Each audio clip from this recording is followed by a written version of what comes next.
use the that gets me every time. And then we want to use the rest of the time to dive into questions and get into the meat of it. We know a lot of folks are working on copy, different parts of the marketing.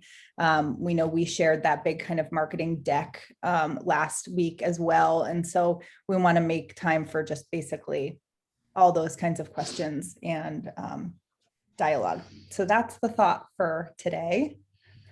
And let's kick off. Who's feeling like a juicy, kind of like we did last time. So if you're feeling a juicy celebration, you can name that. And if you're feeling maybe not such a juicy celebration, it's okay to bring that forward too, and have that be witnessed to. So Amtrak to New. Awesome. Celebration to Seam family, and I found a place to live. Congratulations. Yes, that's a huge celebration. Awesome. Let's do a love blast for her on the bus. I love that you're on the East Coast with us too. Makes me happy. Amtrak. I love Amtrak. I know. So good. Okay. Who else? I'll give a quick one because this is my dog niece. She's This is Raya. I'm watching her for 2 weeks. Thank God it's only 2 weeks. The puppy and a bunny is a little much. But it's a lot of fun energy sometimes. But I'm celebrating that I kind of wrapped up a client faster than I expected, which was really exciting because I found this great vendor that, basically I was able to find so much stuff in one place that it was, made it all happen. So that felt really good as I head into my intense personal time of putting on 2 bar mitzvahs. So it's good, but it also gives me more time to now dedicate to, doing some, putting into more effort back into this program. So nice. Cheers. Perfect timing. Yeah. Cheers is right. Ready? Warm it up. Thanks. The love blast was shaking this desk. It's a strong one.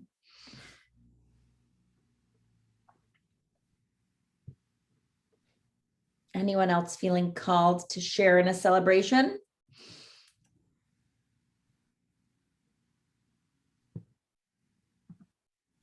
I can share. I just got back from a vacation as well, seeing family for the first time since November 2019. So it was great. Amazing. That's so great.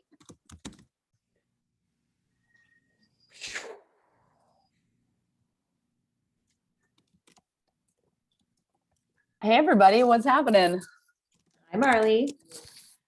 So we had over 100 people show up for the Portland Pride paddle on Sunday. Ooh, nice. Very, very successful. And I'll just show you this, can I show you a really funny clip that they got of me on a paddleboard with my crazy thing? Okay.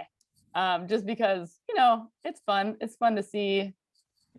Let's see if this will work. You can see this screen. So I have like a flag on the back of my board. You made it. Not number one. I think maybe some people were like, all right, I'm out. See you next year. See you next year. Love it. So there was like 100. It was awesome. So anyway, I'll stop sharing my screen. But also, I'm massively impressed with that kind of strength of wind that it looks like it was having. Oh, it was fucking windy out. Yeah, we were hauling. It was not. I did a video. I was like, okay, this paddle is not for the faint of heart. So many rainbows. So many people drove all the way from Eugene, which is a couple hours away. And there was kiddos there with their families, and it was their first event as an out person, and they're I was like, oh my God, awesome. It was amazing. I will paddle. Oh yeah. People were committed. They were full on. So oh my God. Anyway, that was not work related, but Oh, gosh. we're I did celebrating make a everything. public service announcement over the megaphone about Camp Yes in front of 100 people. I also said that I was single in front of 100 people. And I was like, okay, I lured you all here with the idea that we're going to do a paddle, but this is really a speed dating event. Calling it in. I'm like, I will go to the ends of the earth, like literally organize an entire day just to like meet someone. And I didn't meet anybody, but that's okay. Well, here's the I made thing. some That's new a- friends. That's an amazing business idea. Mhm. Have paddles that are instead of speed dating in a bar, it's like paddle and I don't know. We can come up with a catchy name. Paddle and chat.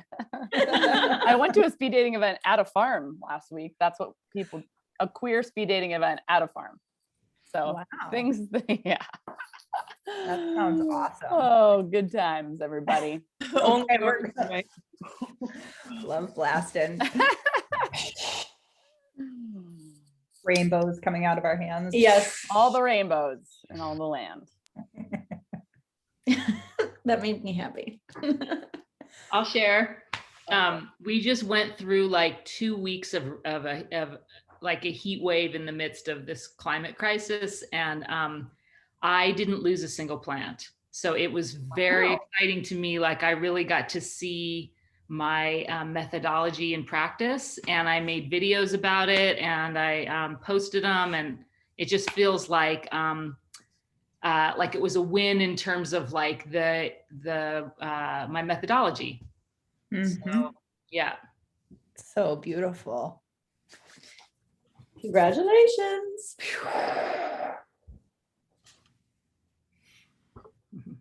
And then I you did went my last paddleboarding birth. with a megaphone. I wish I had been able to go paddleboarding. That looked like a lot of fun and cooler than what it was here. I think I interrupted somebody. I apologize. Who'd I interrupt? I did my last birth last week. Ooh, tell us about this. Was really exciting. And I'm now officially off call, which is Wow. really exciting because I haven't been truly off call in like years. I turned my phone off the other night. It was really weird. I turned it off. Really weird. And tomorrow morning, I'm headed for a week in Tahoe area with my family and no cell signal, Oh my which is God. very exciting.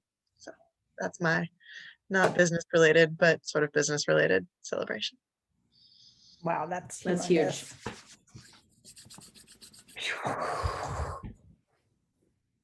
I think I remember, wasn't it at the retreat that you did all together, Shoshana, that you had that moment of transformation and you came upon that site and everything. Now you're off Yeah. call and some things might be happening. Wow, so Yeah, beautiful. that was January.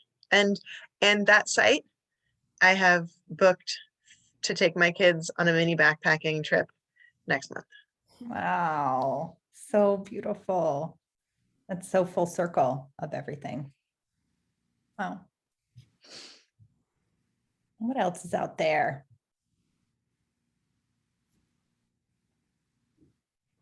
Caroline, is that you? And Yeah.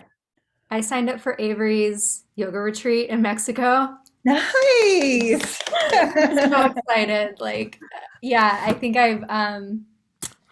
it's just like the first time I've ever gone on a yoga retreat. So, and it's like with the raddest person, and I'm super stoked about that and imagining about that, and just like it feels like working so hard this year and like things coming to fruition with my business, but really feeling the need to be in my body and to take time. So very excited about that. Wow. Avery's over there. Double love blasting. Well, I can go next because it's the segue, the perfect segue. Definitely feeling like winning, even though also like, whoa. I got to fly up to Iowa to teach at this like yoga social justice festival this weekend. And it was so cool. It was so cool to get to do that, to be like I mean, that's just been a dream for so long, to be like the traveling yoga teacher that gets to like fly in and do the special stuff. And it was so cool that I got to do that. Not only because I'm an awesome yoga teacher, but also because of my like politicized, ethical, like weird, cool stuff. And people were so hungry for it. Like these folks in middle America, small town, super white, who have been in their own way, like pushing back against white supremacy and stuff, but then getting so much like for them to be able to come and get support and be with each other, and for me to like help hold that space, it just felt really potent and amazing. And then I ended up actually missing my flight, my connection. Like I got there 10 minutes before the flight, but like they closed the door and nobody was there. And so I ended up having this extra night in Salt Lake City, kind of a huge bummer because I was like so ready to come home. But I ended up looking up this teacher who's the first trans yoga teacher I ever heard of. So I've sort of been like considering this person this superstar for the last decade. And we've been in touch a little, but I called him and like ended up staying with him and his family and that ended up being also a very cool connection. So yeah, and then the retreat, like check it out. I made the heart thing like you, Marley. And look, like yesterday, so Monday was the early bird end, and I was like, really, my baseline was to get 5 folks. Like I needed to for sure have 5 folks by then. And the baseline for the retreat to go is 15 people. And now already, months out, I already have 14 folks, which is just so exciting. It's like really happening. Yeah. And even bigger than that, I have to say, is this crew that has signed up is like the most mind-blowing, badass, diverse, amazing crew. It's like, yeah, a lot of people of color, a lot of queer and just activist and rad, like, yeah, it's exciting that, yeah, I'm so excited you're coming, Caroline. I feel like you're gonna make some magical connections. So that's feeling like very exciting. Yeah, so those are my wins of the moment. Thank you for hearing all that. That's so exciting.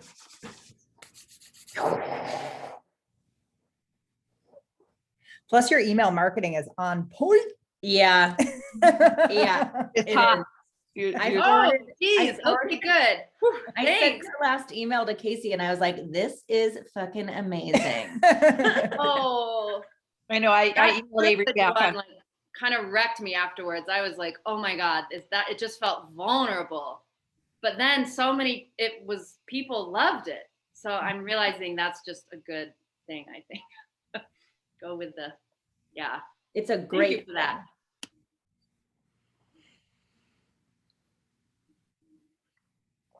What else? Anything else? Anybody else want to be witness in something they're celebrating or otherwise?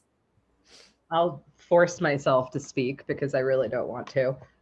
Hi from the back end of a head cold. and yet with that, and with me feeling so like out of touch in a lot of ways with what's happening in business, the month's not out yet. And I actually have had my highest earning month ever. Wow.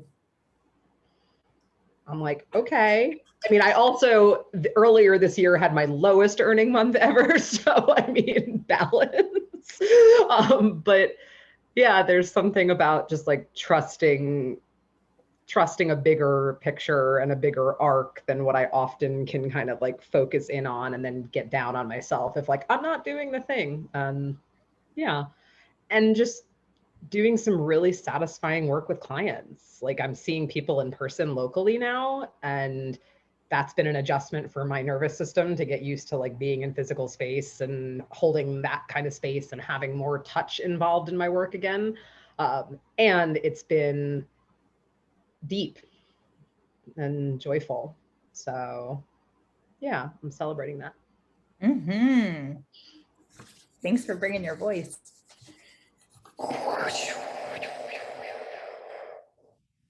A little extra one to your health.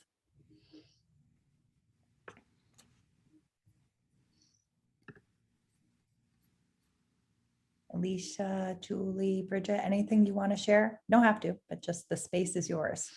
Yeah, Alicia. Hi, everyone. Yeah, I'm feeling a little out of it because I had a little bit of a fall on a hike with my doggy, and so I hurt my foot. So I don't know if it's about slowing me down, but yeah, so that's been a little challenging.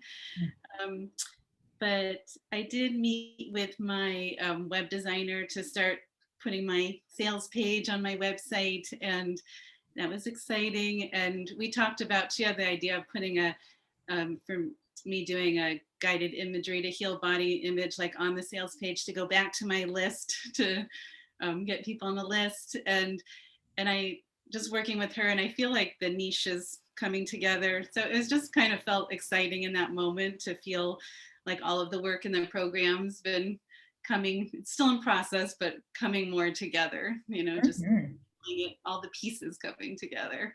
So it was definitely an exciting moment. Woohoo! Oh! Thank you. And to your healing foot. Yeah.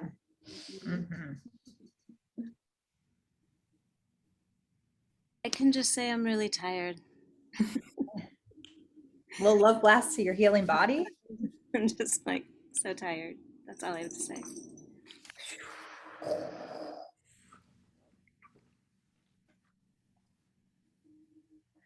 And Bridget, we see you with your little one too, so welcome, little one.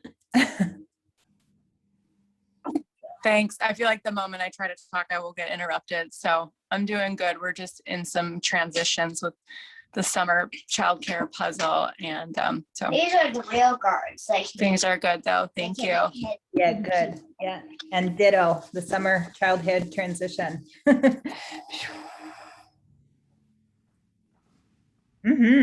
Awesome. Julie, do you want to name anything before we move into questions? Anything you're celebrating today?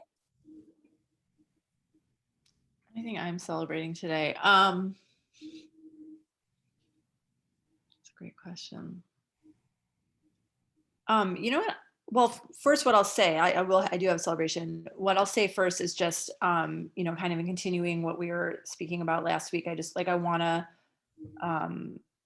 you know, acknowledge, not to like rush people or freak people out, that that we do just have a few weeks left, and that that, you know, definitely be thinking about where you want support from all of us over the next couple weeks, and in these last few calls. So just to, you know, and if there's like something you've been, anyways, just, you know, we're here. And so to take advantage of that.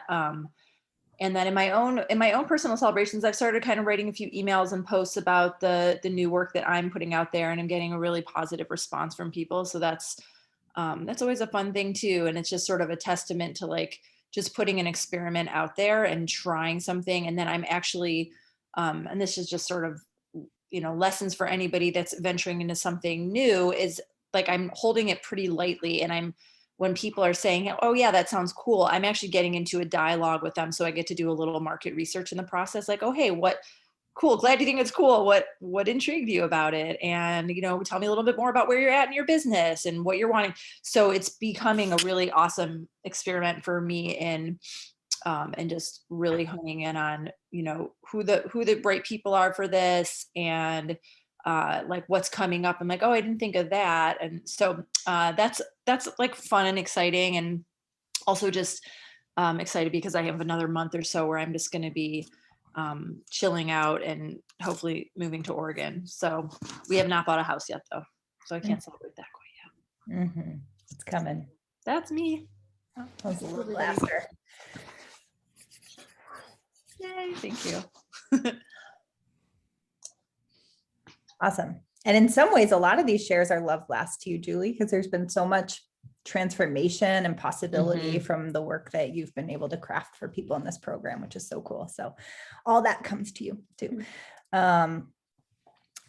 So what's out there? We shared, you know, that big honkin' deck, which we're not intending to walk through step by step. But we do want to take questions from that and also just want to hear, as Julie was saying, we're coming down into the last few times. We want to be of most service and give the floor over to y'all entirely for questions and things like that.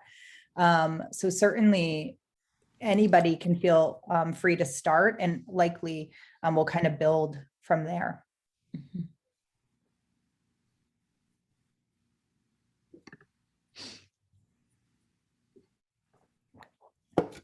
Nothing. Caroline's got her hand. Caroline, Go for let's do it. I have a question. It's not really about, thank you for posting that deck. It was beautiful and really helpful. And I have this question about, so the podcast project, like I've been feeling pretty, I don't know. I think I'm just like feeling again, like this like ambivalence, like, oh my gosh, it's so much work. Like it's really vulnerable for me to like start putting my voice out there and this, all of that stuff. And I haven't really been feeling this like as much inspiration, but it feels like life is kind of still pushing me to do it. And so I had these people reach out to me so randomly. Like I did this interview with them a year ago. It's like this talk radio that reached out to me about like how to be about being a therapist in the pandemic. And I talked about eco-psychology and like taking people outside during the time. And they reached out to me afterwards and were like, wow, we were really impressed by your interview. Like we would like to maybe do some work with you in the future. And I kind of forgot about it. And they reached out to me like yesterday. And they were like, hey, we would be interested in having you do a podcast for our show, for like our radio show. It's like an international radio show. They're looking for holistic practitioners. So I was just like, this is so random. But, and at first I thought it was kind of like I was like, what is this? And so I ended up having a conversation with this woman for about 40 minutes. And basically, like they don't pay me. Like I would pay them to do a whole podcast for me. And they do all the editing and they do like all the production and everything. But then they put it on their show and they already have like a huge following. Like they have like thousands of people who listen to their show. And then they said that I can also use it for my own marketing, like put it on my website. And it's about like, I think it's like $5,000 to do a year, 2 podcasts a month. Anyway, so I was just like, that's really interesting. But I was curious about your thoughts about that. Like, is this like, what do you think? Like, should I be doing this on my own? I don't know. I'm just like, I'm curious because I have been thinking, I was like, it's so much work. Like, I don't want to do like all the editing. And I was thinking about like, maybe I could hire someone to like do some of that stuff for me because like, I am still interested in doing interviews and like creating something. But as far as like putting in like tons of work into like creating a podcast feels overwhelming. And then it was like, I was thinking that, and then these people reached out to me. So I don't know if you have experience with that or like, yeah. Or if that sounds really expensive. Yeah, like Avery's saying, 5,000 is a lot. And anyway.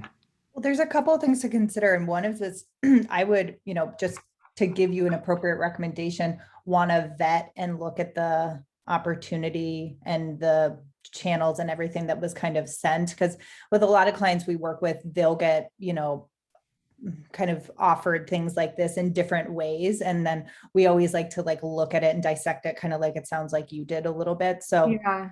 I'm a little hesitant without kind of doing that due diligence off the bat and kind of making a recommendation one way or another. Cause I would often want to do like the pros and cons list and also really think about what your costs, if you were to do it alone, might be associated versus what the costs are in doing that. And so actually looking at it more objectively from kind of a pros and cons list. But I'm just curious too, to take like one step back from there, which is like, along with your business goals, where is the podcast really in the mix of that? Because if you're going to make kind of a big investment in it in that way, but it's maybe not like up on a priority toward like a business goal right now, I might want to think about when and how you start to invest. That makes sense.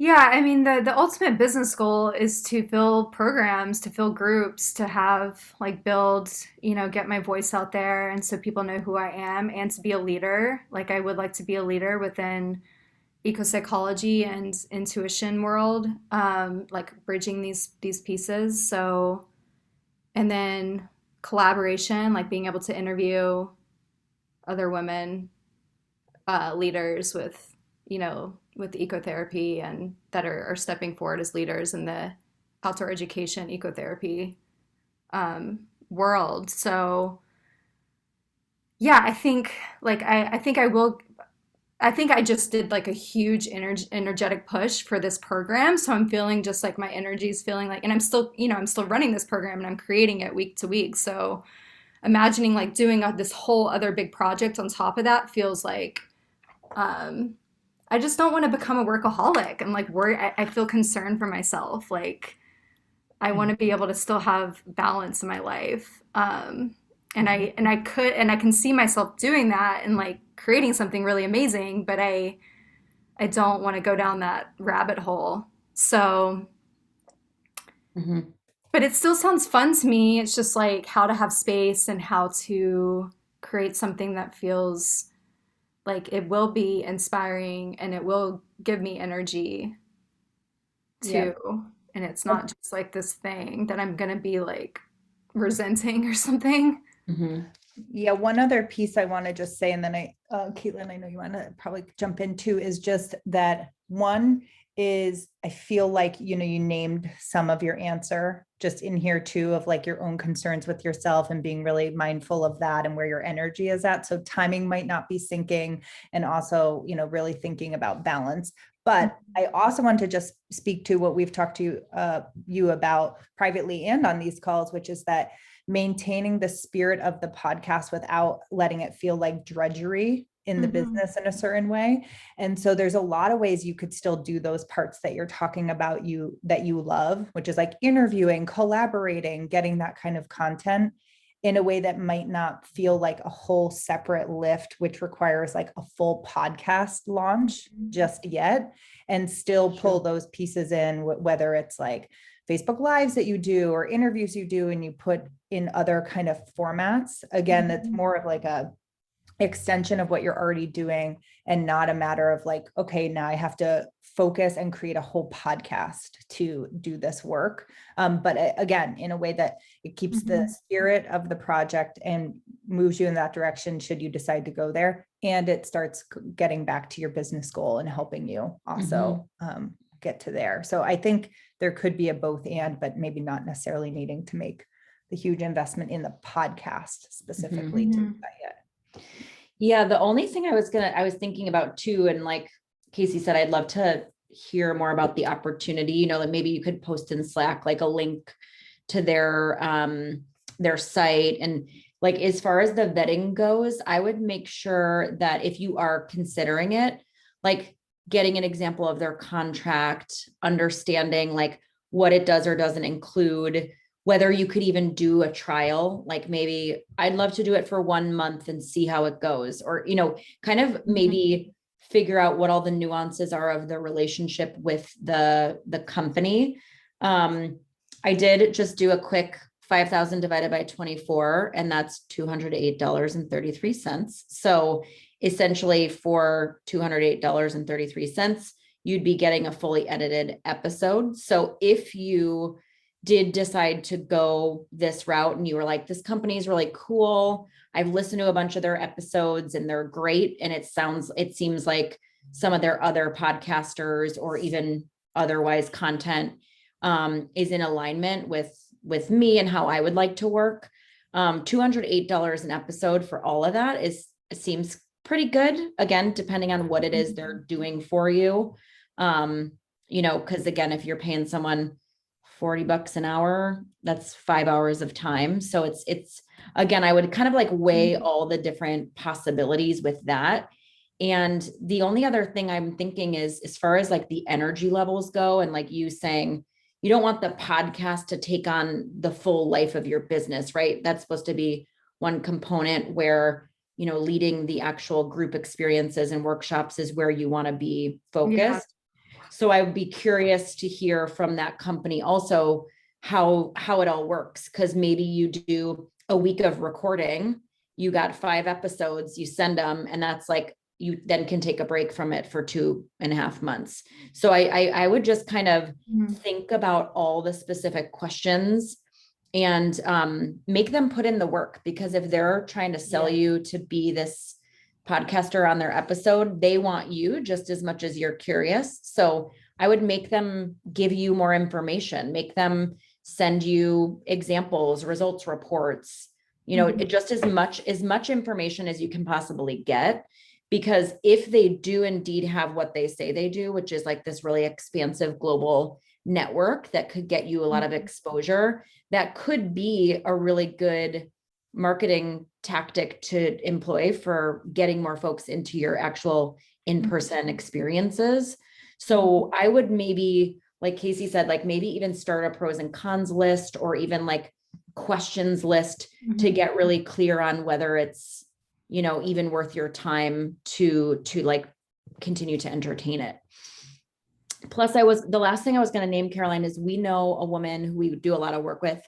Her name's Randy, and Randy does a lot of entertainment negotiations and contracts she lives in LA and works with HBO and Showtime and Netflix, all these big networks. So we could also, if you did package up just the general, here's what's being asked of me, or like the kind of expectations they would have, maybe we could have her take a look at it, and she'd probably just give some more consideration from the kind of partnership entertainment standpoint.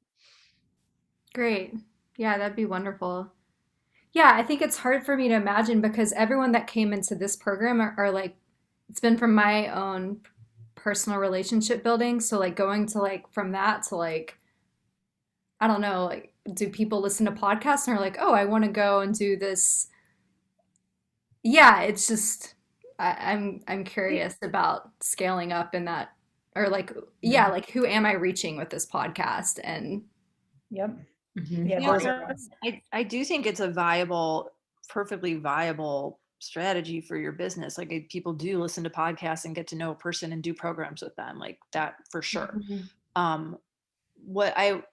What I'm, as far as like workload goes, like you just created this program for the first time. There might be another version of it. Like I don't want to say like don't do it right now, but consider refining your programs, like getting your offers more stable and making sure you have the right admin help, like the right team support before taking on a humongo project like that. Just like, okay, cool, I have a program, I filled it a couple of times. You have a like a simpler marketing strategy that you're using that doesn't take as much time. And then, then maybe it's going to feel right. Like you have the capacity to do that. Just one option, It's not a no, but maybe it's just like not yet. Yeah, that's what I was. Yeah, I agree. It'd be interesting if they would say like, oh, you can start it at any time. The offer stands 8 months from now, 10 months from now. I Like, think that is true. so that's cool. Okay. Thank you. Yeah. Darshana, that's cool. You got a client from being on a podcast. That's great.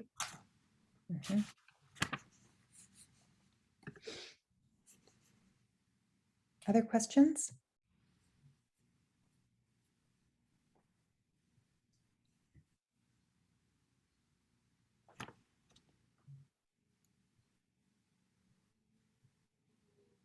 Yeah. Corva? Just quick terminology questions. What is gated content and KPIs?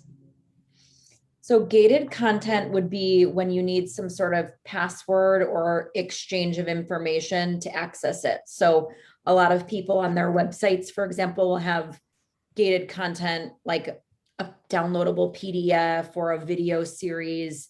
And in order for you to get access, you have to give your email. So it's a way to build your newsletter list generally. But gated content basically could be anything that's password protected. So the series, the brand awareness series that Casey shared that BWB did with Wheeze, that's our gated content because it's behind a no one can access it without that download key. And then KPIs are key performance indicators. So generally KPIs are related to measurement. So if you're thinking about your goals and you have your, any sort of goals that have a numeric value, like I want to get 5 new clients, or, I want to convert 10 folks to join my workshops. Your key performance indicator would be that your conversion rate. So people use that term a lot, but I think a lot of times it's used incorrectly too. But anyways, it's really all centered around your measurement of your different activities and mapping it to your business goals. Okay, cool. Thank you. I didn't have a chance to look through everything that you posted on Slack, but I could see that you pulled together a lot of what you've shared over the last few months and added new things. So thank you. Yeah. And I think where the KPIs where you're talking about, that's in that where to play document where we kind of talk about, we give some high level on like social and e-newsletter and other, channels. And then basically it's like frequency, cadence. So like how are you doing it? And then how are you measuring the success of it? And some ways that you can measure success on any of those given platforms. So it's just, and it's one way to look at it. We could have put more in that, but that's generally what people are measuring against on those different. Oh, I see. So where you have KPIs and you list some things, there could be other things in there as well. Those are just of it. Okay, got it. Yeah.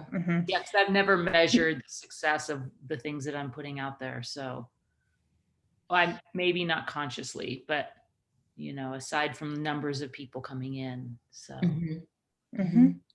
yeah, we actually did with Darshna not too long ago, we did kind of a deeper dive into measurement, looking at some of the numbers. And obviously there are people who spend all day, every day just doing that, analyzing every single detail.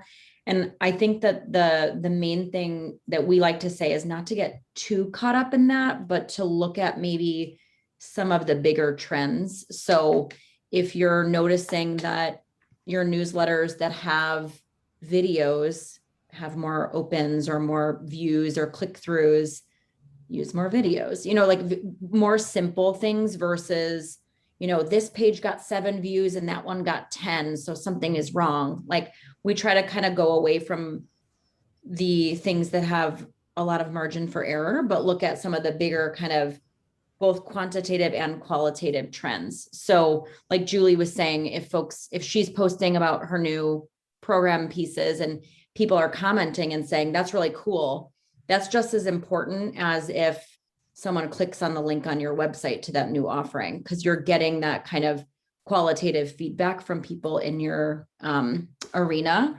So that slide specifically, I did think after I shared the deck, I was thinking that on this call, I wanted to share that we don't necessarily and generally don't recommend that everyone play in all those places.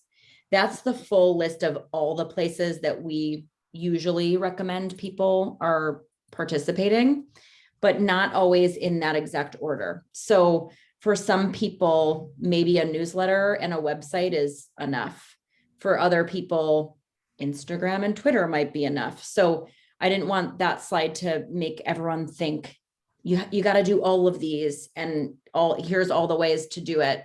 Actually, it's quite the opposite. We're often trying to say, like, what are the things you really need in order to, get your message out there and communicate with clients and potential clients. So I'm glad you brought that slide up because I was thinking about that this week.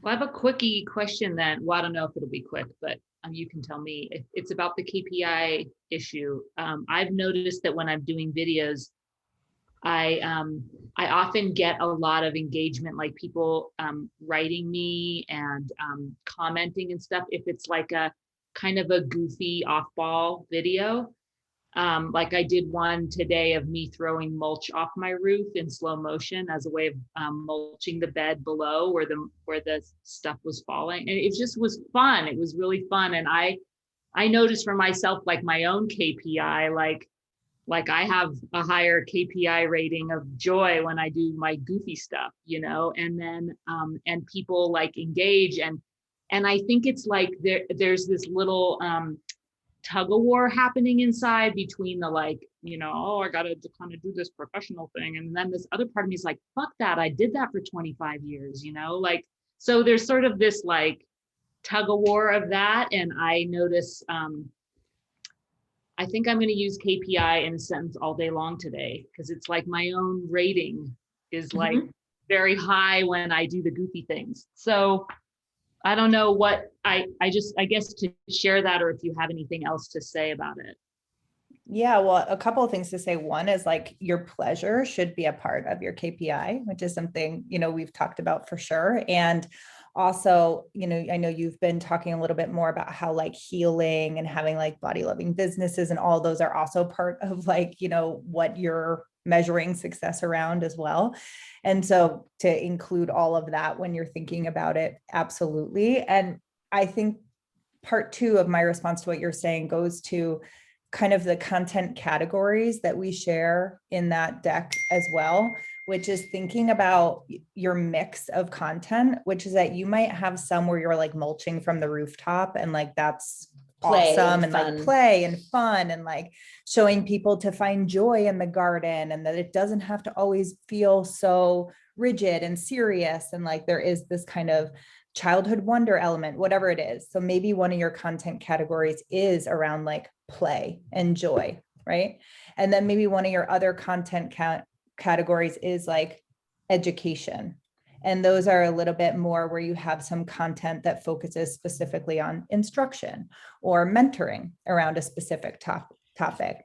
And then you have other content categories, et cetera. But I think it really leans into that, where it doesn't have to be all one. It should be kind of a mix of things to show the roundedness of your brand and your company and what you offer at Tree School.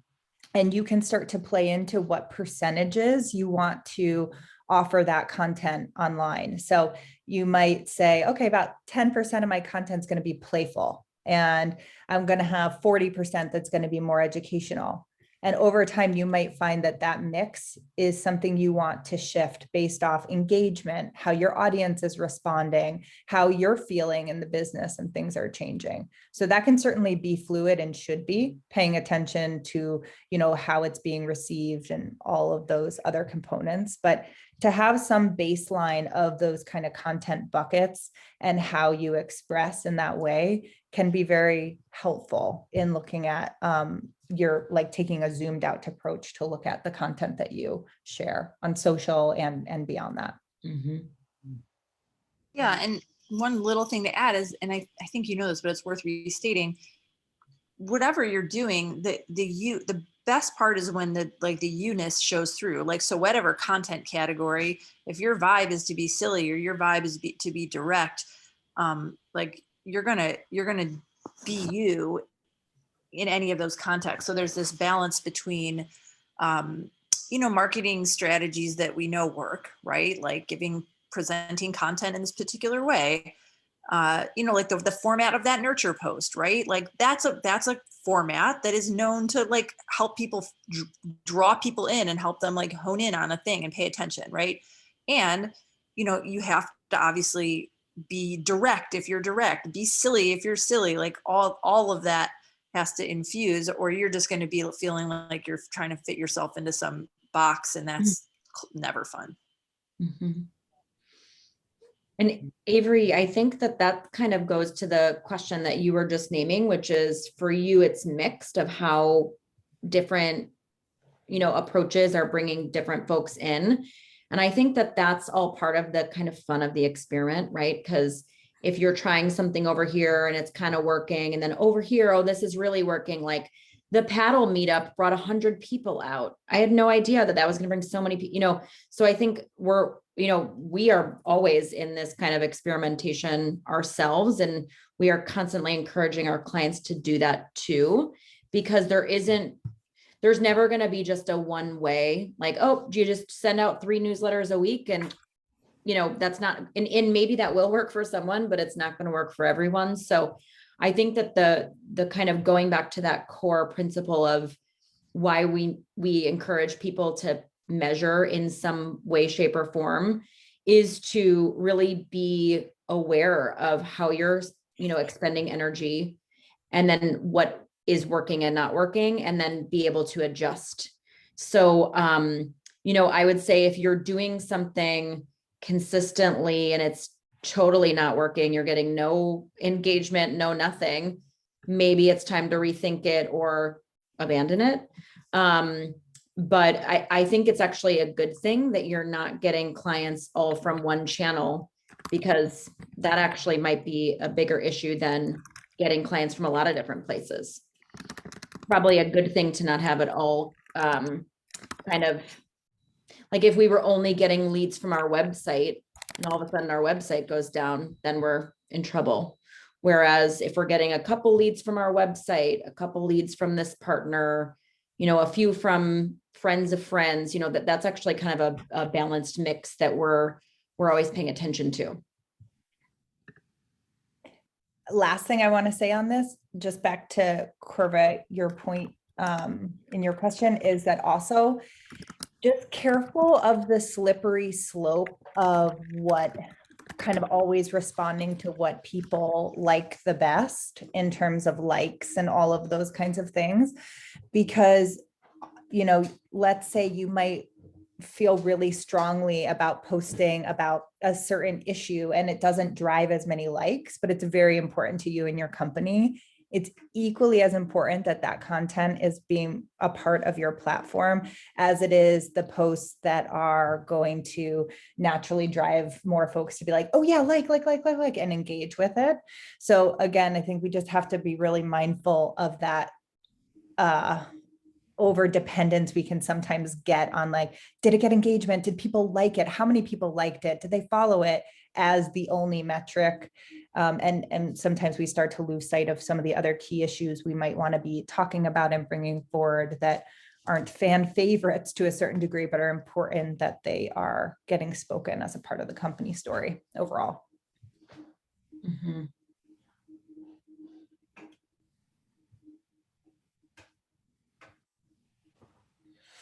Yep, don't want a monocrop.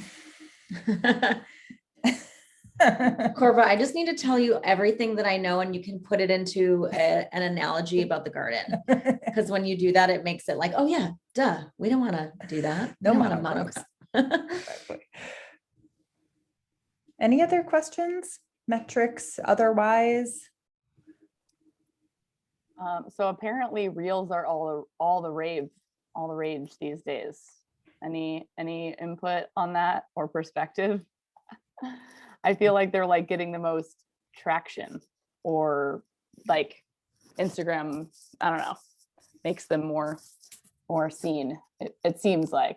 So I have a real question and then I have a book question. And I know we've talked a little bit about, like, it's one thing to write the book, but then it's another thing to like set yourself up for a win around the book and like everything that revolves around that.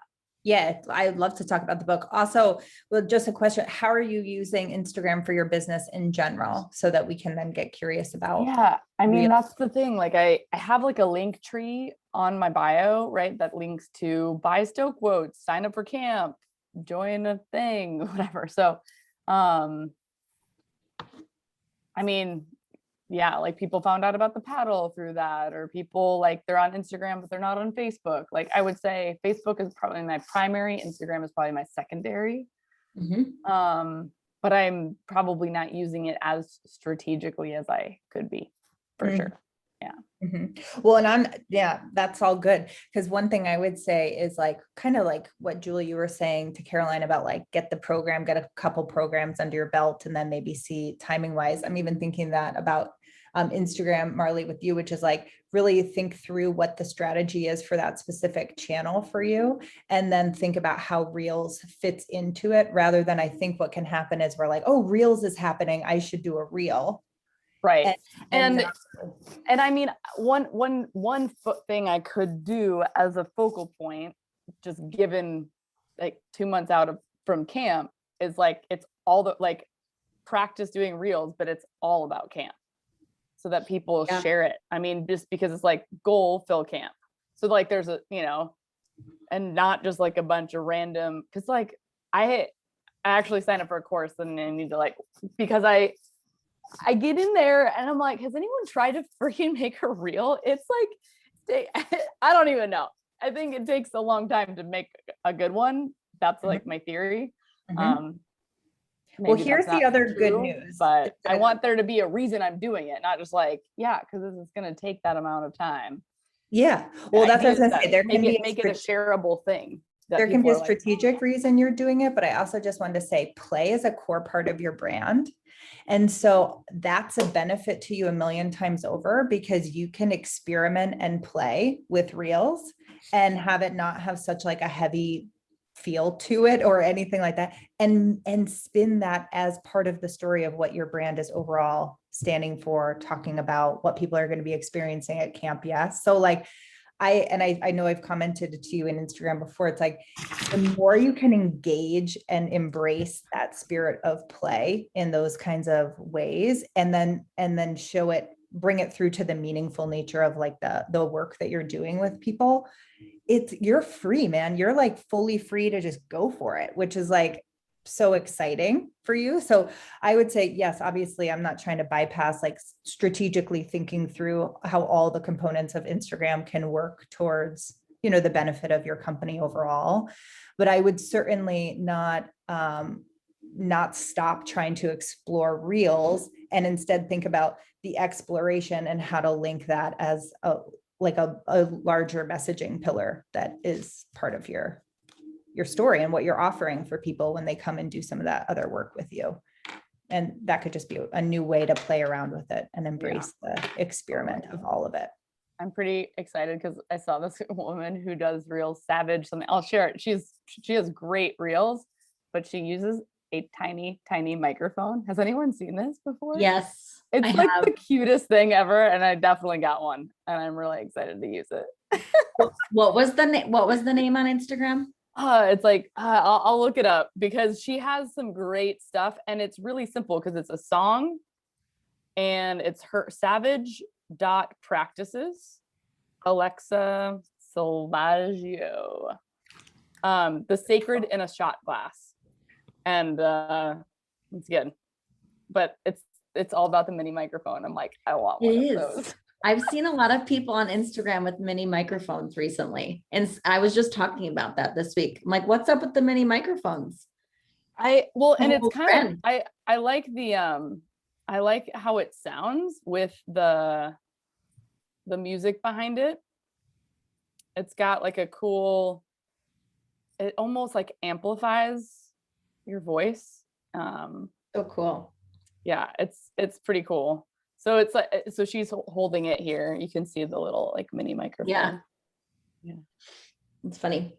Anyway. Yeah, but I would just say like, again, and I agree with Julie's point that she put into the chat, like all these kinds of trends that come in to play. I think you just got to be really mindful of how much energy you put into them based off really what the value is. So if you're going to play and you want to make that a part of your messaging, awesome.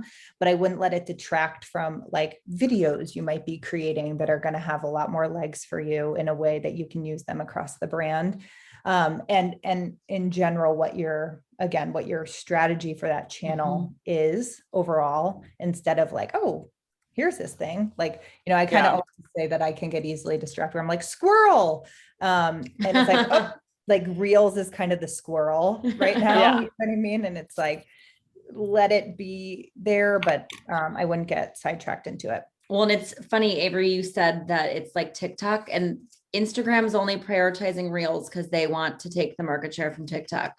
And tomorrow it's going to be something else, so I have a friend that works at Instagram and she told me that's true because she works on the new products. They like look at what other people are doing and then they just build it. So it's, do it if you think it's fun and it can help, get, like Casey said, like embody the whole play message that you're trying to share and convey and all of that. But if it becomes this thing where you're like, I just spent an hour trying to make a reel, like not doing it, tomorrow Instagram probably won't even have reels. That's not true. But do you know what I mean? It's like such a fleeting trend all the time that I wouldn't get too caught up in whether you are or aren't doing it, unless you think it's fun and you're, you know, having a good time with it.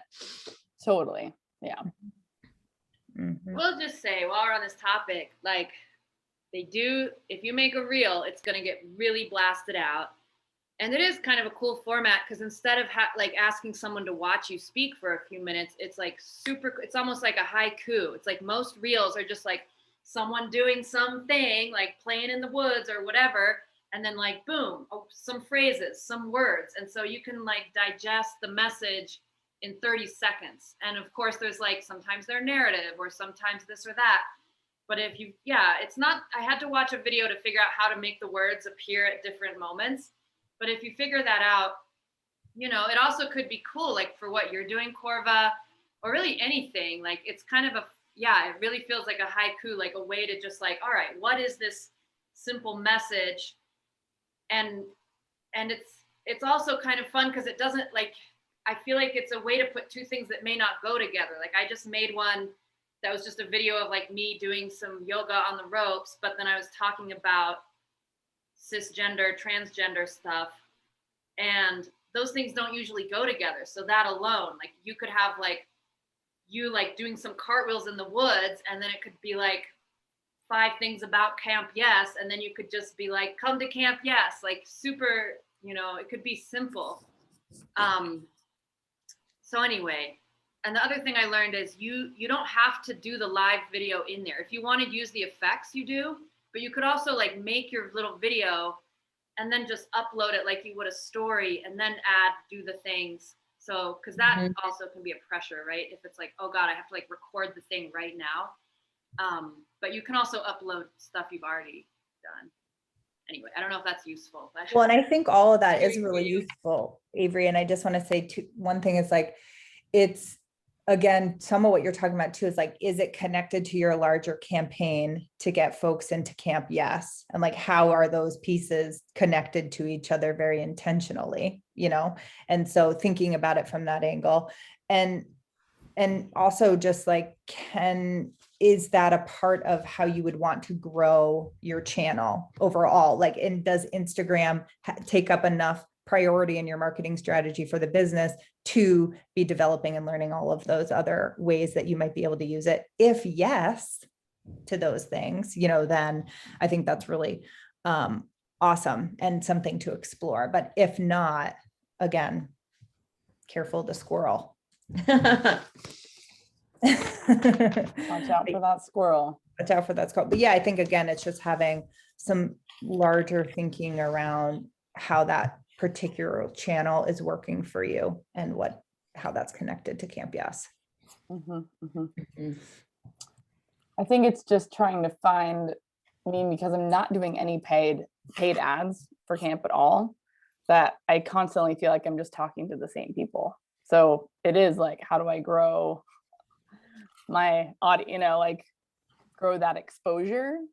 And at least, you know, some of my friends and buddies that I've been talking to, it's like, yeah, that is a way that they're doing that on Instagram, but it's not the only way, but it's pretty cool. My friend Danielle was like, holy shit, 1 million people have seen my reel. Like, it's kind of cool.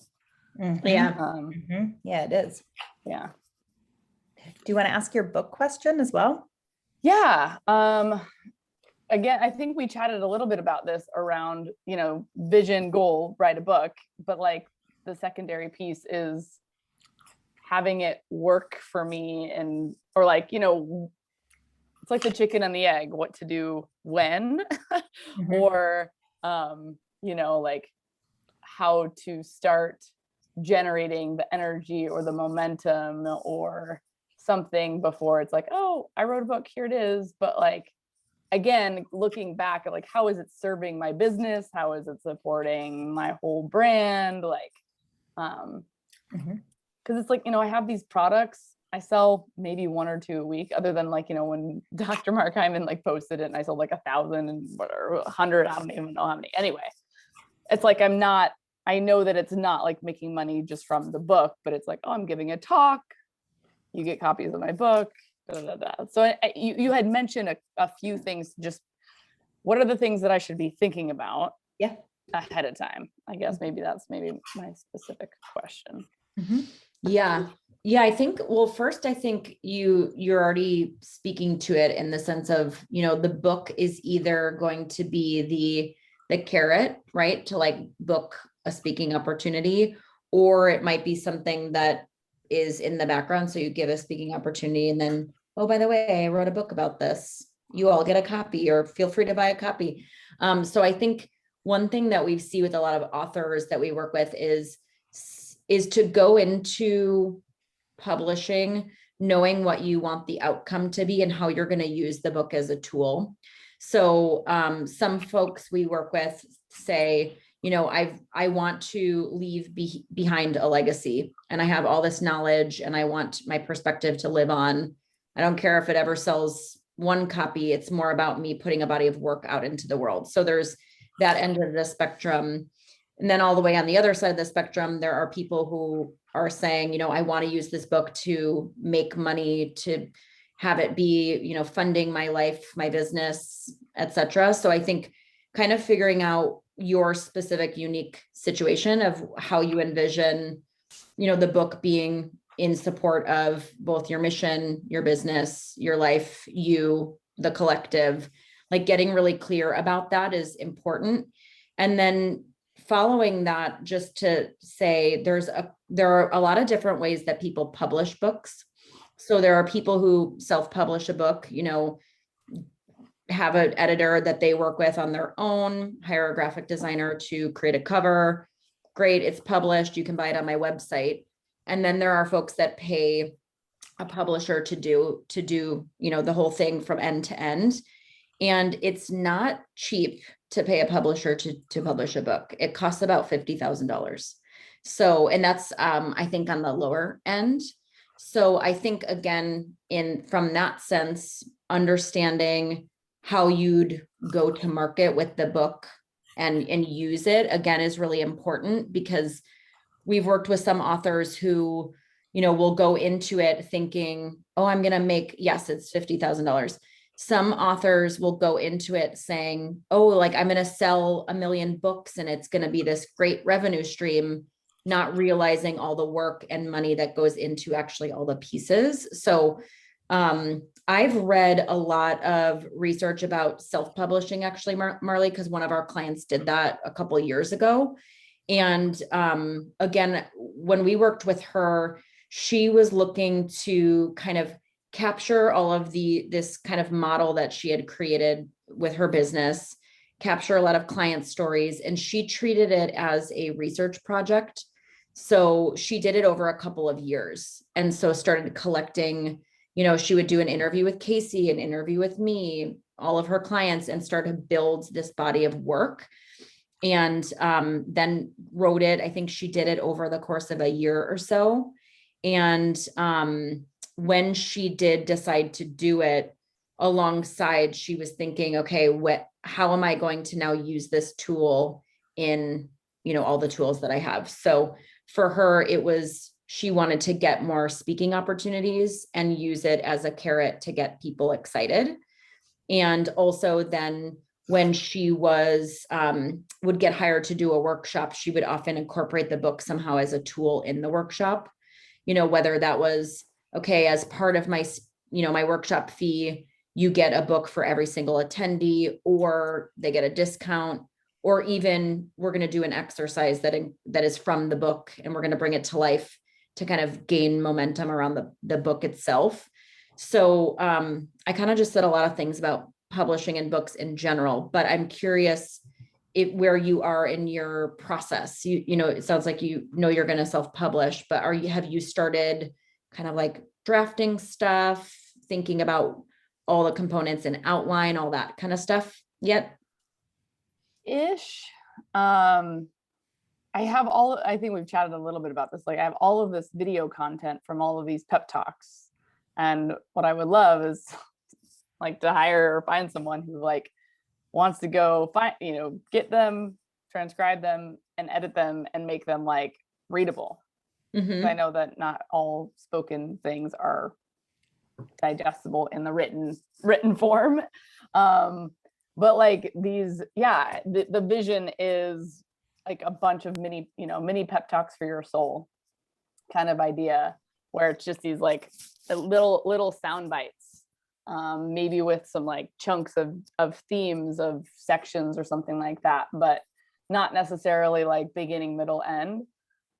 So like the vision for the book is there, and I feel like the content is not written. It's like exists in, you know, all of these different places. It's just a matter of like bringing it all together. And, you know, my big question is like, how do I write a book without writing a book? That's like my goal, meaning like, I don't love to write. Like, it's not my jam. It's not necessarily like the thing that brings me joy. It doesn't come super easy to me. And so, but I can like talk all day. And I've like looked into hiring a ghostwriter, which is like 20K or something like that. Yeah. Just like get on the phone and be like, okay, just download my brain, make it into a book. Like that's the goal. And so, yeah, I have a couple people that were like, oh my gosh, like I love to write and I would love to listen to you. Like, but I would want it has to be the right fit. So it's more of like the idea is there, and I don't want to overcomplicate it. And it's like, I'm going to write more than one. I just want to have something. It's like, and I really see it as like a business card, or, hey, when you hire me, you get this many copies of the book, or a copy for every person. And so it's just it's another way to impact people ultimately, and another way to spread and share that message. And I think about some of the things that I say on coaching calls that stick with people. It's like these sticky little golden nuggets and I talk about like being in I don't know land, and how to get out of I don't know land is saying, if I did know what I want, it's like, what do you really want? I don't know. If you did know what you want, right? So these little like almost mindset shifts and hacks and Yeah, that's the vision for the book. Yeah, I think some of the question comes down to your level of interest and investment. So, really, I would make that decision because there's a lot of content you have. And I think the path towards doing that, which is going to be talking it out and then having somebody, however you want to hire, take that content and begin to help you put it into a frame. And also there's likely going to need to be, an intro and some other kind of material, written content throughout. And so really I would just start to get clear on what your level of commitment and to the investment is and timeline. And that's going to be your first and foremost. And then you'll know who and how to hire to make it happen.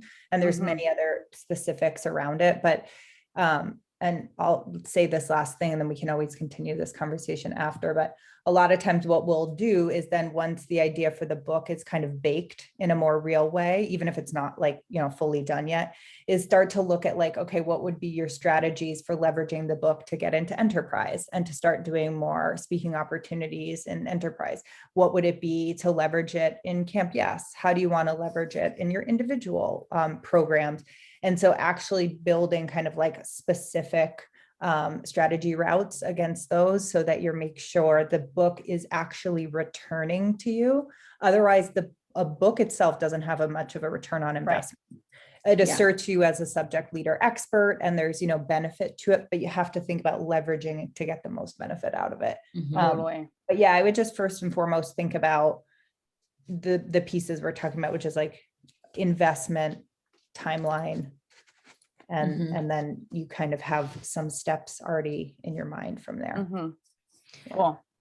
And one thing you could even do too is if I think you called them Marleyisms, or maybe we said that, but the Marleyisms that you started to name, if you are already sort of like tagging those and collecting those, like even just organize them. Maybe you already are, but if you're not, like drop them into an Excel sheet, list them out, include the links, so that when you are ready for somebody to dive in, even if you were like, you know what, I'm going to hire somebody for a couple hours a week for a year and like slowly start this process and not make it the priority, since camp's my priority, but it's going to be this other thing that's moving. You could just start to get organized, which probably would feel really good, especially if you kind of, like Casey said, like map out a plan on a page of like, okay, if by 2022 in June, I had all my stuff transcribed and like somewhat organized, that would feel like success. You could start to just slowly move down that path of organizing to get there, because once you are clear on all the pieces and like the level of investment, how much time you want to spend and energy, you can then map it back to your overall business plan of like, okay, $500 a month is going to go to my book project, or maybe it's even less. And you can start to get clear of like how it maybe starts to take center stage, in June 2022 or whatever timing makes sense for you. Totally. Cool. Thank you. Appreciate that. Yeah. I want to read that book. Me too.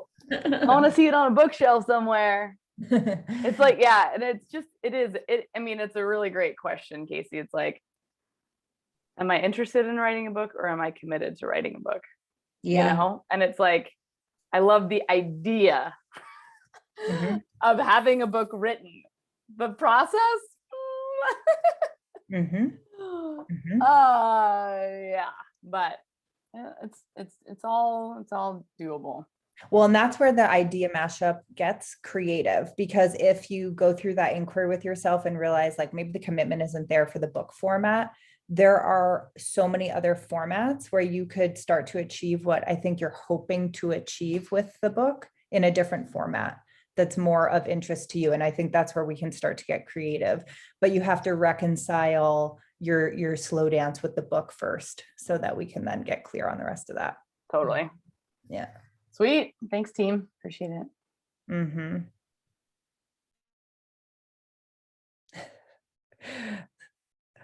What else? Who else is slow dancing with the book? I think Darshan is slow dancing with the book, maybe. Yeah, I'm gonna say. Reconcile the slow dance. that question of like, do you want to, or are you committed? that's real. I don't know. I feel like I should ask a question just to kind of like, there's a lot of shoulding happening over here. This is what happens when there's a tired Darshana. Yeah, I've kind of been dancing around the like I need an assistant thing and not knowing how best to make use, and like making some starts and like fits and starts in the direction of finding someone. And I guess to put this in a marketing context, it's that I want someone to help me stay accountable to having an actual marketing plan that I'm executing, because I'm not being very consistent. And it would beg the question of, am I committed? Like, it's like, yes, sounds like a great idea. I know I should, but in the day in and day out. And so I'm just wondering if you have anything to say, suggestions to make, or, I can crowdsource this around like how to really get the support that I need put in place, because I feel like I'm just losing a lot of time that could be used in far more efficient ways, and that's what I've got. We have some ideas, Julie. I don't know, because I know you often talk about VAs and other things like that. Is there anything you want to jump in on?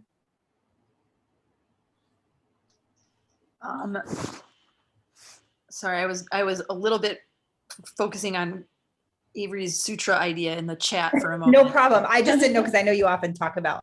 Well, I mean, so wait, just to like, so Darshan, what I heard is like just someone to help you with accountability and like keeping the plan going and making sure it happens. Is that the key part, or pretty much? Because it's like every time we have a call like this, it's like, okay, here's the 17 things I should be doing, and then I'm lucky if I'm doing 2 of them, and I just don't have the structure of a plan in place. And I know me, and I need some external accountability. So I want an assistant that can help with that. And I'm finding myself even getting overwhelmed by the like how to get that started. Well, so the woman that you had helping you with that launch last year, that seemed like it worked pretty well for you, right? Like she was like, here's what we need. I need you to get me this, this, and this, that kind of thing. Is that the kind of help you're looking for again? Yeah, I mean, yes, and like I would like it to be somebody who, I mean, not that her name is Jess, and not that Jess wasn't collaborative, but I want to cull some of the best of what I've gotten here, that is specific to my brand and my business, things I've been doing with Casey and Caitlin on the BWB side, stuff that you've given, and like set the plan in place and have somebody who is helping to execute it, you know, task wise, like doing things that can be handed off, but also keeping me accountable for the content generation that needs to happen in order for that stuff to get done. And it just feels overwhelming to me. Like, I'm kind of like, how do I start? And how do I, the person that Jess that I used last year, like, she's on board theoretically for like a monthly retainer of like a $400 or $500 like start for 10 hours, something like that, which feels reasonable. I also had somebody that I spoke to that charges half as much and could have twice as much availability, but isn't necessarily as savvy. And so I'm kind of wondering, like, which direction do I go in? Like, somebody who would be able to grow with me is what that other option is. Whereas Jess, I think, might have some limitation. Like, if I needed her to become a 40-hour-a-week person, like, that's probably not going to ever happen. That would be cool if my business was at that point. I don't know that it's going to be. I'm getting ahead of myself, and this is what happens. So rein me in, help me, please. I would keep it simple and hire Jess back. You know, it's a known quantity. You know, you work well together. You could tweak some things, be like, hey, I want you to do a little more of this, a little more of that. And then the key is going to be making sure that she standardizes the process so that in that moment when you are getting bigger and she can't do all of it, you can move on to someone else. But that said, like, there could be a point where she manages and there's a VA below her that implements, right? So I wouldn't worry too much about if you're overwhelmed and you have a person you trust and she's smart at marketing and charging you $40, $50 an hour. I think that's a pretty good find and probably the path of least resistance. And investing, you know, it's a direct investment in marketing. So it's like you're working on, if she's $500 a month, it's like, great. That's like, whatever, one extra client, you know, it's like, you can think about it in terms of how much more business she's going to help you bring in by systematizing everything. But I do think like one of her roles will have to be making sure she's like mapping it out so that someone else could do it like next to the way that you need it, right? Like, okay, Darshana needs 2 days of lead time for this, and this is, you know, how we work it, and I, you know, so that it gets done. That seems like the simplest. I don't know. How does that land for you? Not the day to ask me that question because nothing lands well right now. Well, one thing I would just add to that really quickly is that be really intentional about the skill set that's going to help you the most, what you need right now. Because, and I could be Jess, I have no idea what the work was you two did together, but I'm just thinking, like, if you need somebody with a stronger, heavier hand skill set in marketing, make sure you bring somebody on that could develop systems for you, that could lead in those spaces for you, versus somebody else who might have a little bit less of a skill set and still needs more project management from you. Because it sounds like really what you want to do is, like, you have a lot of these things in place. Now you need somebody who's going to kind of take over in a certain way. And maybe that's not true, but I would just really get clear on like that exact skill set you're hiring for and be comfortable investing in that. Because sometimes if you try to like invest a little bit less, you might not actually be getting what you need in the business, which is like, you might need somebody who's going to take a stronger stance in that work with you. And then, as Julie said, then you might be able to support that person eventually with another VA. And it very well could be that just does that, but just to think about that really specifically when you hire the person. Mm-hmm. Thank you.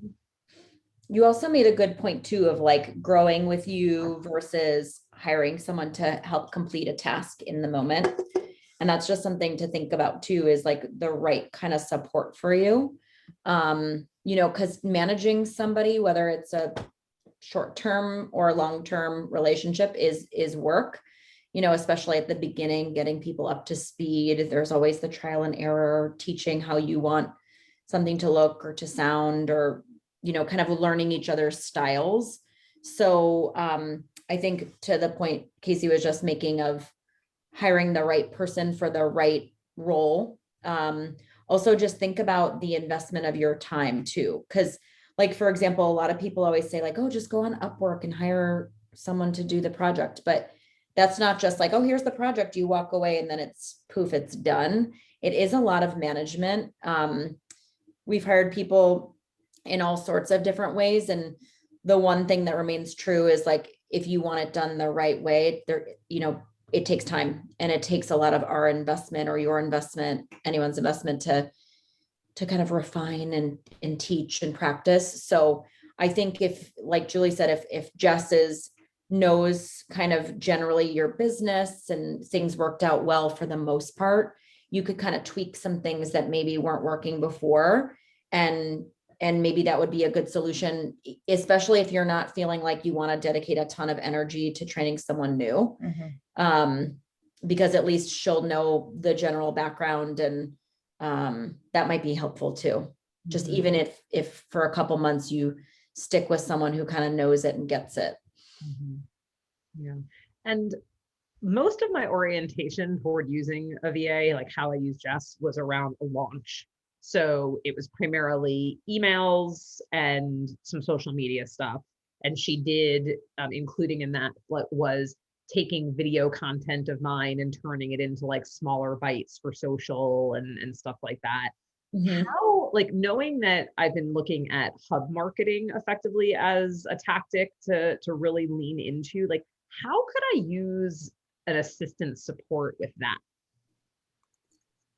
I missed what kind of marketing? Hub marketing, like finding existing communities that I like, what the experience that I had a couple weeks ago where I hosted like an Ask Me Anything hour and ended up booking a new client out of that. And now that same community wants to feature me as their like member spotlight for the month. And it's, you know, like they're going to put it on Instagram. It's like, cool. Like, this is the kind of thing that I want to do more of, because I'm not the one responsible for bringing people in, but it gives me a chance to shine. And, you know, we've messaged about this, like the clubhouses and stuff. So how can I leverage an assistant to help build out a network like that? You know I would need to do the personal touch communicating in certain instances, if not, but like, again, like this is the kind of thing where the idea is here and I'm not executing on it because I'm like, oh shit, what do? I just sit here for 5 hours online, like researching women's communities and emailing every single, like, I guess that's the answer to my question. Like, maybe an assistant can do that. Yeah, I end up getting overwhelmed and then not doing anything, and that needs to stop. Yeah, I mean, I think I could see the assistant playing a role in a big way for that. You know, even just, hey, I'd love to get on the phone and download you for 30 minutes about what I'm trying to do. And then you can take notes and reflect back a one pager of exactly like the plan, right? And then they can go out and, according to that plan with the goals you have, do the research, kind of vet the opportunities. Like even like what Caroline was saying earlier with the podcast research, like, you know, that's going to take some time to go through, listen to some of the podcasts, look at what that company says online. So all of those things are things you could delegate to an assistant to do. You know, you could have a goal of, okay, this week I'd love if you could, or by the end of next week, I'd love if you could present me 10 different possible partnership opportunities. And with that include things like how much reach they have, what type of topics they talk about, you know, how often that they go live or do their events, you know, just all that legwork to get clear on what you want to do or like what the opportunities are. And then you could even have them draft the outreach messages that will be sent, right? Like you could send them from your email, but she could help you draft, you know, an introduction to you, have a one pager about you, list some topics you'd talk about. So like basically all the legwork to get to the hopeful call where you get on the phone or connect with these folks to see if it's a good fit, you could have them help you do. Do you want to say anything on Michael's list, like leveraging a list like that? Yeah. So we had a client recently who he just published he's about to publish a new book.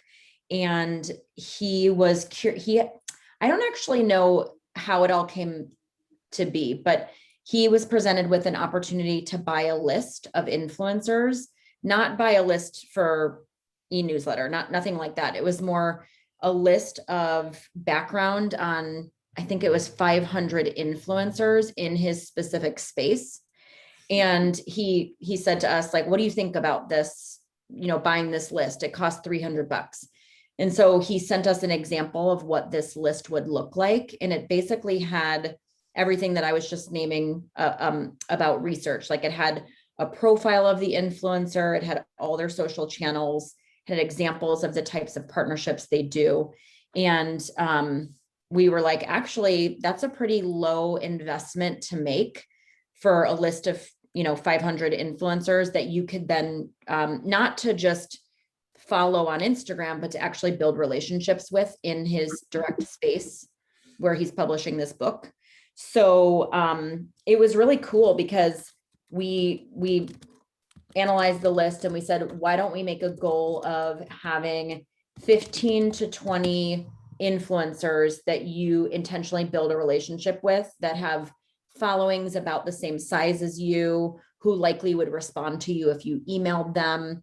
And so we've started engaging, or he started engaging with them on social media. And one of them has already reshared something that he posted. So like it's already working, that it's just another way to meet new people in his specific space.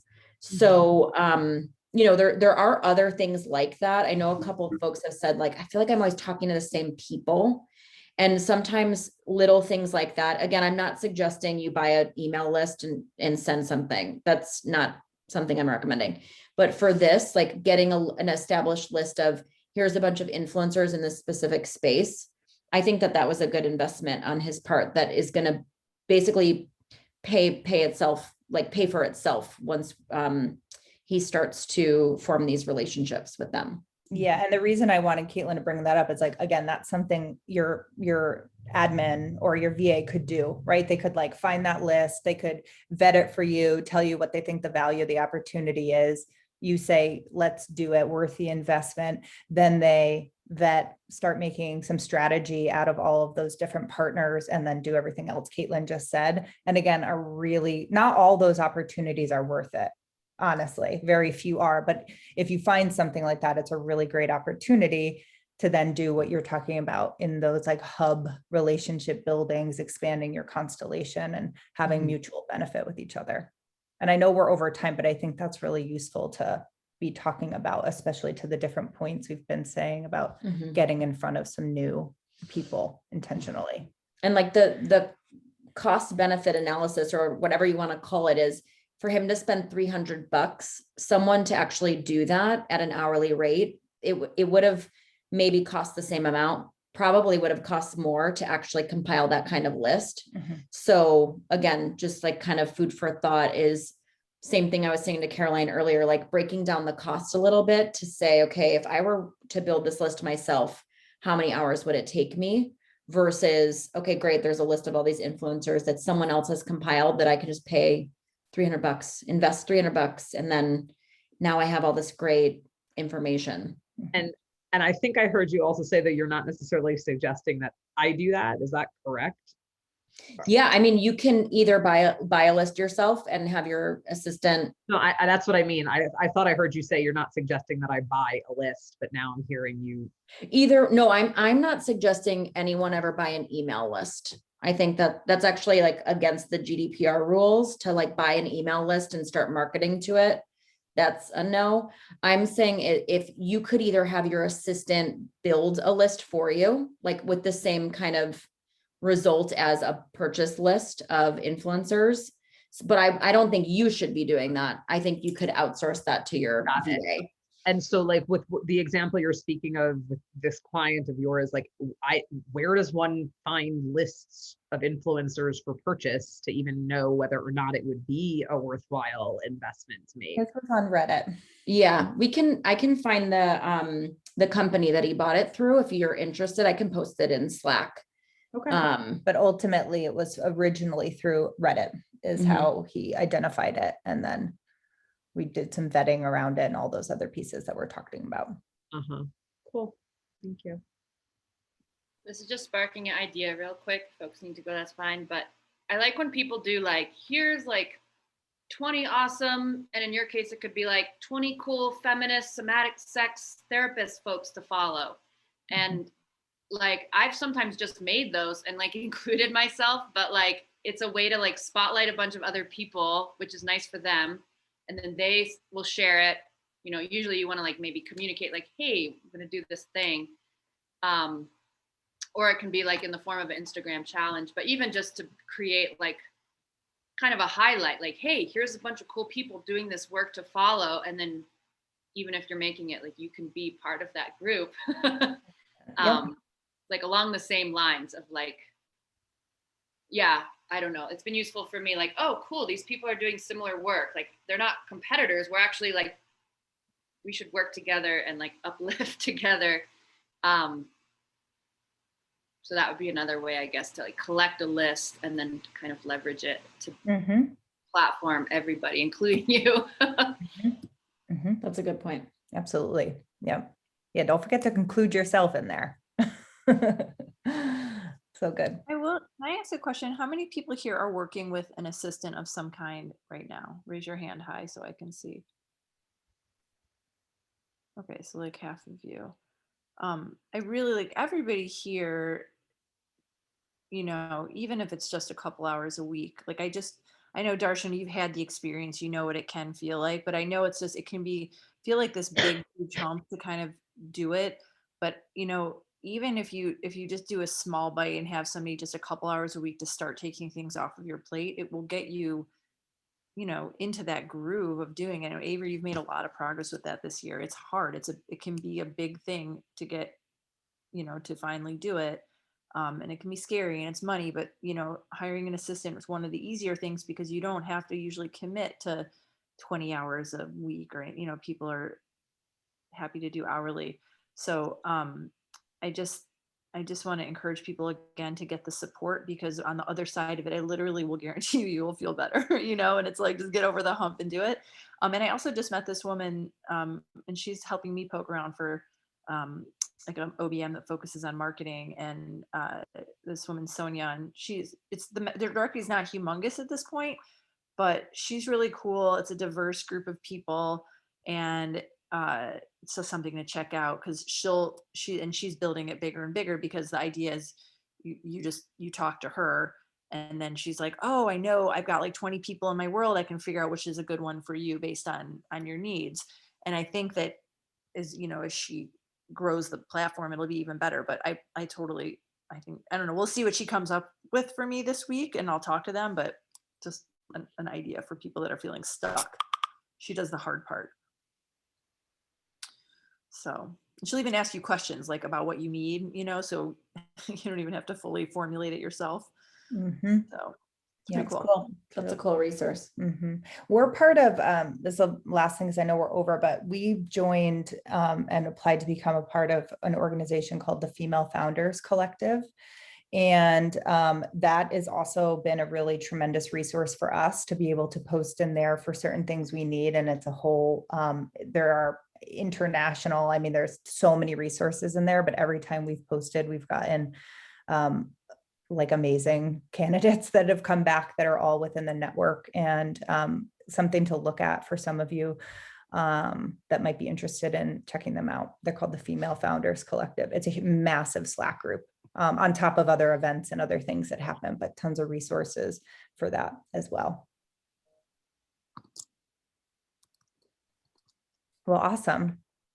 I hope some of this conversation was, Corba. How do we find them? Is it just, are they just or whatever? I'll put it in, I'll put it in the chat, or I'll put it in Slack too, but I'll drop it in the chat right now.